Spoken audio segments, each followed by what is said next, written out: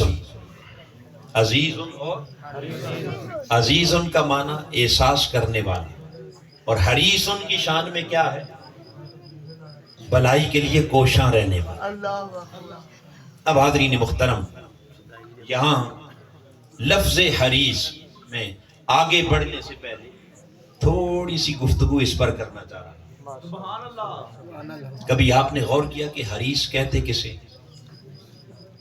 بولیے، حریص کسے کہتے ہیں؟ حریص کا جو اوریجن ہے، اس کا اصل مادہ وہ ہے ہرس. کیا ہے؟ ہرس.